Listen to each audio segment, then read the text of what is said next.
সাপ খেলা দেখবি? হ্যাঁ, কোথায়? এরা এসেছে সাপ খেলা দেখানোর জন্য। আমি সাপ খেলা দেখবো। ঠিক আছে, একটু দাঁড়াও। এই মুহূর্তে আমি মুন্সিজিকে ডেকে বেগম এ সাহেব, কি মুন্সিজি, হ্যাঁ বেগম সাহেব, আমাদের দরবারে নাকি একদল সাপুরে এসেছে। কোথায় তারা? তুমি তাদেরকে ডেকে নো, আমি সাপ খেলা দেখবো। নানিমা, নানিমা, নানিমা, আমি সাপ খেলা দেখবো, সাপ খেলা দেখবে? খারাপু, খারাপু, আমি সাপ খেলা দেখবো। ঠিক আছে, এই মুহূর্তে চলে যাও মুন্সিজি, আমরা সবাই মিলে সাপ খেলা দেখবো। দুধ নামো, দুধ নামো, আওয়া, আওয়া, সাপ খেলা দেখবো না, আমার গমি না আওয়া। আমি ডরাই না সাপ দেখে, হ্যাঁ।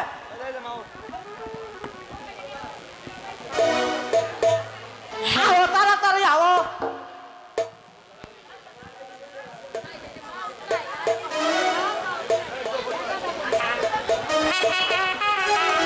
ওরানি ছালাম বারে নামটি আমার দোস্তা ভালো আমি থাকিলাম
নাচ গান করেছো।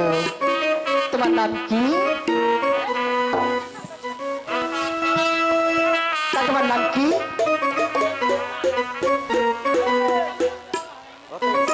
ঠিক আছে, এতক্ষণ তোমরা নাচ গান করেছো, এখন সাপ খেলা দেখাও। ঠিক আছে বেগম আম্মা।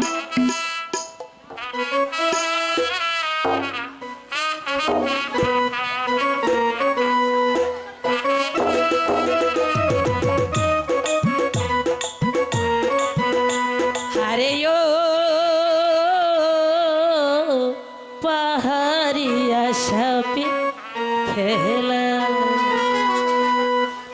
আরে ও পাহাড়ি লাগলো আজ মোহরঙের মেলা, আমায় খুশি খেলা খেলা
মাজস না, খুশি হয়েছি।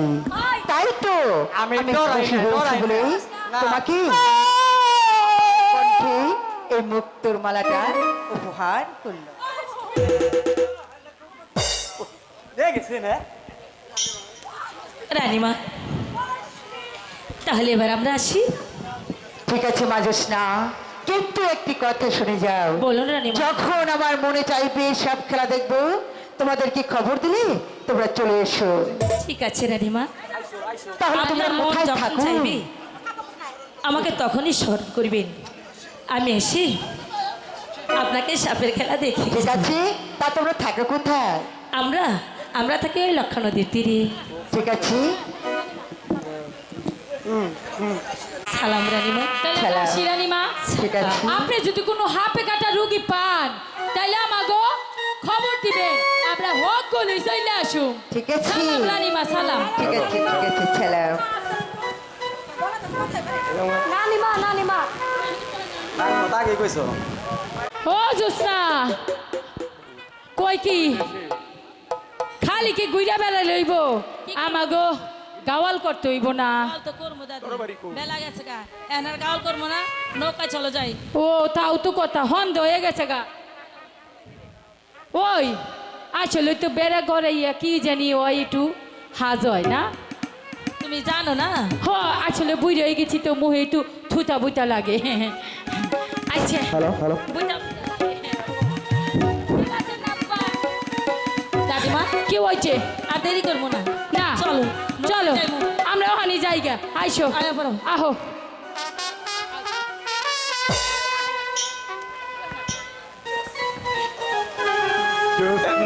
এ কি, আপনি এখানে? হাই হাই রে এম্বাকে সন্ধ্যাবেলায় এ কি ফিরে অম্বা কুকুতে আমাকে পথ ছেড়ে দিন। অম্বা অম্বা করি কে আমি বলছি বাবা আমাদেরকে যেতে দিন। আমি তোর ও মা চলে যাবো অম্বা করি কে আমার ভয় লাগে। ও জুস না কই যাস না এই না ওই ওই ওই হাই হাই রে দাদি, ওই কি হইছে রে ওই আই আমরা যাই গা হোটেলে আই আই হে না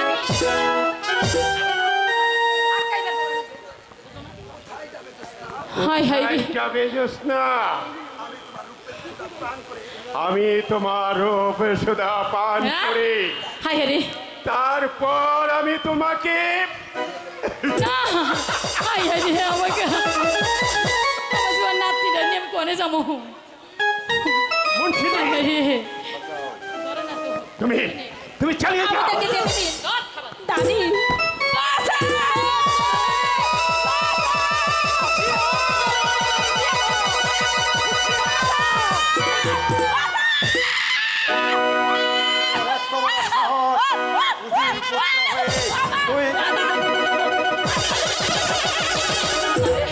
ওরে মারে ওরে মা ওরে মা আর একবার ওদিকে তাকালে আমি তোকে খুন করে ফেলবো।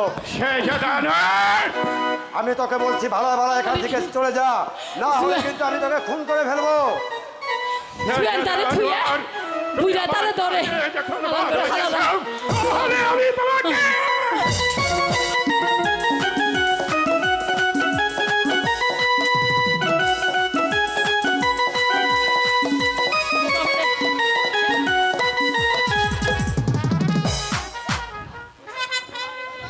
হাই রে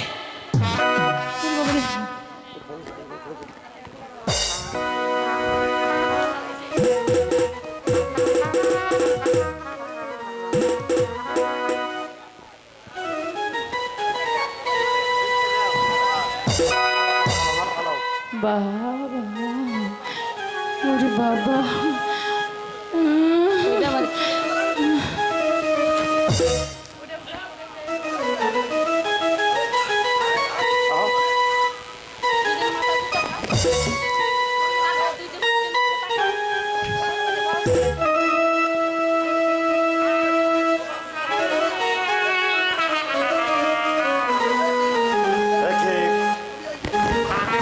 তুমি এই মুক্তার মালা কোথায় পেলে?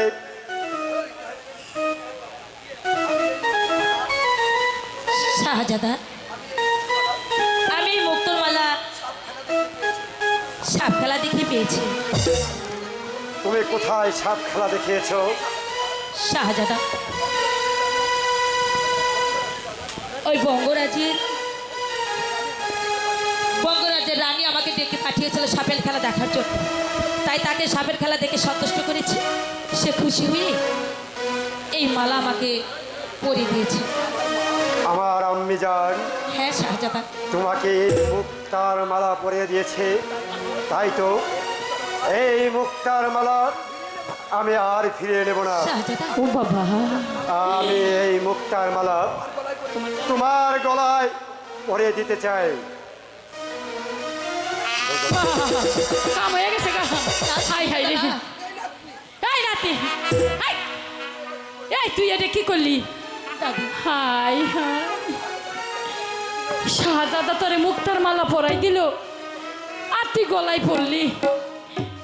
দাদি চলো দাদি, আমরা এখান থেকে চলে যাই। তাই চল, হক গলায়। দাঁড়াও, তোমরা একা একা কিভাবে যাবে? আর যাবার আগে তোমার নামটা তো একবার বলে যাও। আমার নাম জ্যোৎস্না। জ্যোৎস্না, অনেক সুন্দর নাম। আচ্ছা, তোমরা থাকো কোথায়? আমরা ওই লক্ষা নদীর তীরে থাকি। তাই হ, তোমাদের পাবো ওখানে গেলে? হ্যাঁ সত্যি বলছো? সত্যি। ঠিক আছে। দাদি কি হয়েছে? তুই রসের কথা বাদ দিব না, আয় পড়ো। আইয়া পড়ো, আমারে কই আইয়া পড়ো, আর ইশারায় এমন কইরা চোখ মারে, আমি কি আর বুঝি না? এখনকার যুগ বাবারে, ইশারা দিলেই কয় আয় হাই রে, ধরিস না আমারে, আমি তোমারে চিনি না।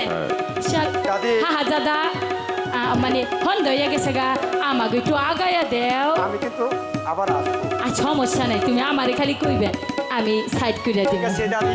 আচ্ছা, আমার দাদি, আহো। সুন্দর রূপ। আমি এই রূপ আমাকে পাগল করে তুলে ফেলেছে, কিন্তু এত সুন্দর রূপ যৌবন আমি আগে যে কোথাও দেখিনি। কিন্তু আমি যে এর কিছুই ভেবে উঠতে পারছি না। এই মেয়ে এই বেদে ঘরে জন্মালো কিভাবে? শাহজাদা আনোয়ার, শাহজাদা আনোয়ার, তোমাকে আমি সারা বন জঙ্গল ঘুরে বেড়েছি, কিন্তু তুমি কোথায় ছিলে?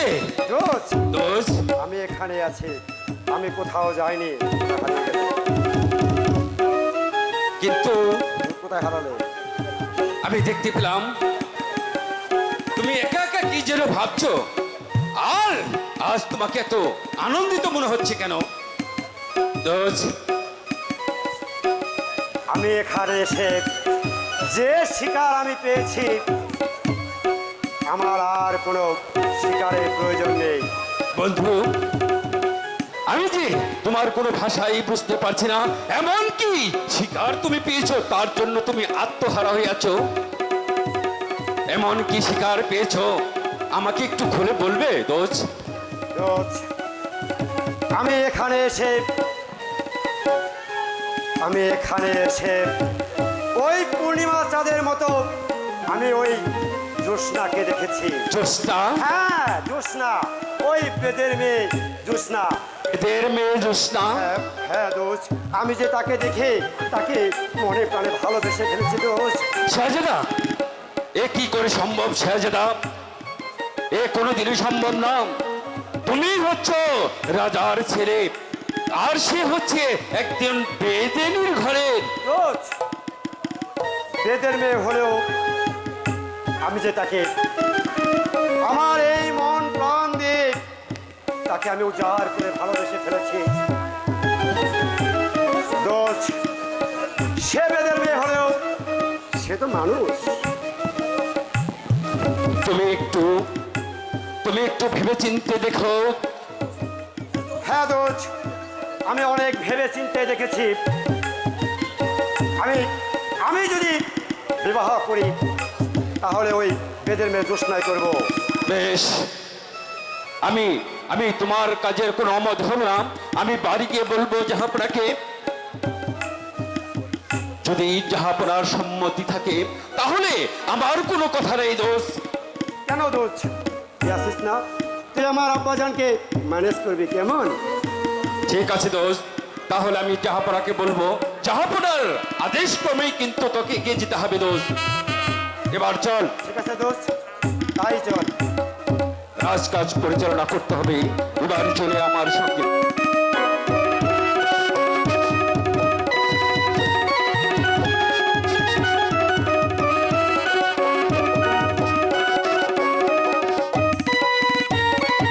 পত্র মোবারককে আমি পাঠিয়েছি, তার কোনো সংবাদ আমি পাচ্ছি না। তবে কি সে এ কাজেও নিষ্ফল হয়েছে? এই কাজে যদি নিষ্ফল হয় তাকে আমি রাজ্য থেকে তাড়িয়ে দেব।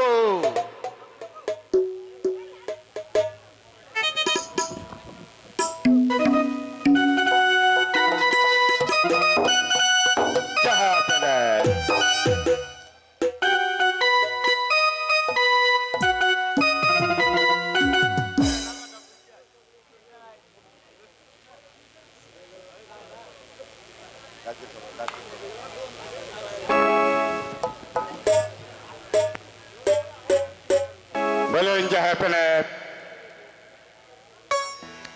ওদের সাহেব, বলেন জাহাপনা। আমার একমাত্র পুত্র শাহজাদা আনোয়ার ওরা শিকার করতে গিয়েছে। এই জাহাপনা, এখন পর্যন্ত ওরা ফিরে আসছে না কেন? আমি ভাবছি ওরা শিকার থেকে ফিরে আসলেই আমি ওদেরকে বিবাহ দেব। কাকে কার সাথে বিবাহ দেবেন জাহাপনা? হ্যাঁ ওদের সাহেব, আমি অনেক আগে থেকেই লক্ষ্য করে আসছি আমার একমাত্র পুত্র শাহজাদা আনোয়ার আর আপনার একমাত্র কন্যা তারা বানুর মধ্যে একটা কিছু চলছে। এই আপনার অনুগ্রহ চাই। তাছাড়া আপনি হলেন আমার অনেক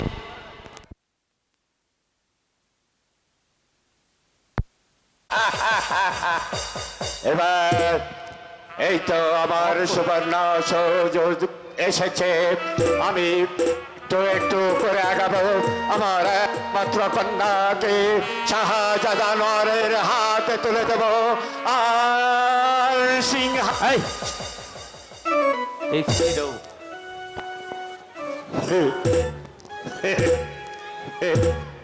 আমার হাতের মুঠোয় এসে যাবে।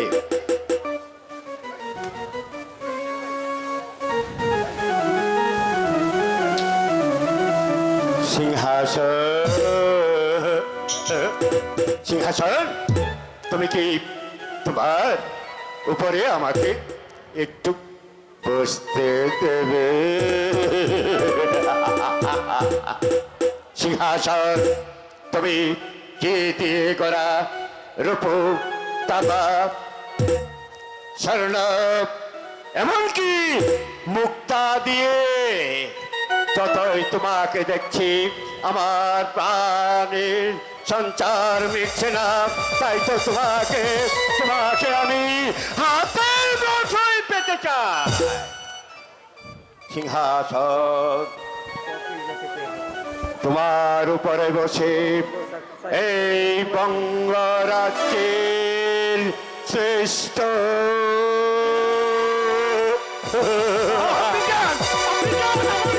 কি করেছেন আপনি? কেন কেন আমি এমন কি করেছি? সোনাপুত্র মোবারক, আজ জাহাপনা এমন একটি খুশির সংবাদ আমাকে দিয়েছে। তাই তো আমি স্থির থাকতে পারছি না। আমি চাচ্ছি এই মুহূর্তে ওই সিংহাসন আরোহণ করে এই বঙ্গরাজের অধিপতি হতে। আপনি যান, সিংহাসন পরে হবে, কিন্তু আমার বিয়ে বিয়ে? চুপ কর অপদার্থ কোথাকার। আগে আমার একমাত্র কন্যা তারার বিয়ে আনোয়ারের সঙ্গে হয়ে যাক, তারপর আমি চিন্তা করে দেখব তোমাকে তোমাকে আমি বিয়ের অনুমতি দেব। আপনি যান, তারার বিয়ে পরেই হবে। আপনি যান, আগে আমার বিয়েটা। বলে জানাব, আমি তোমার একমাত্র পিতা, আমি যা বলবো তাই হবে। আমি বলছি তারার বিয়ে হয়ে গেলে পরে আমি তোমার বিয়ে দেব। আপনি যান, আপনি যান, আমার বিয়েটা আগে দিয়ে দেন। মুবারক, তুমি তো জানো বঙ্গরাজের কথা কখনো নড়চড় হয় না, আর আমি হচ্ছে কি বঙ্গরাজের প্রধান উজির, তাই তো আমিও চাই না আমার কথা বিফলে যাক। তোমাকে আমি বলছি এই মুহূর্তে তোমার বন্ধু বান্ধবদের দাওয়াত করে এসো। আমার একমাত্র কন্যা মা তারার বিয়ে শাহজাদা আনোয়ারের সঙ্গে। আপনি যান। হ্যাঁ মুবারক, আমার বোন তারার বিয়ের পরে তো আমার বিয়েটা হবে। আপনি হ্যাঁ হবে। আমি আর এখানে স্থির থাকতে পারছি না, খুশিতে আমার বুকের ছাতি ফেটে যাচ্ছে। তাই তো তোমার আম্মি জানকে এই খবরটা আমি দিব, তুমি তোমার বন্ধু বান্ধবকে খবর জানিয়ে দেবে। আমি চললাম, আমি চললাম। আপনি যান। আমার একমাত্র বোন তারার বিয়ের পর যদি আপনি আমাকে বিয়ে না করেন, তাহলে আপনি যান, আপনাদের সিংহাসন দূরের কথা এই বঙ্গ রাজ্যটাকে আমি করে দেব।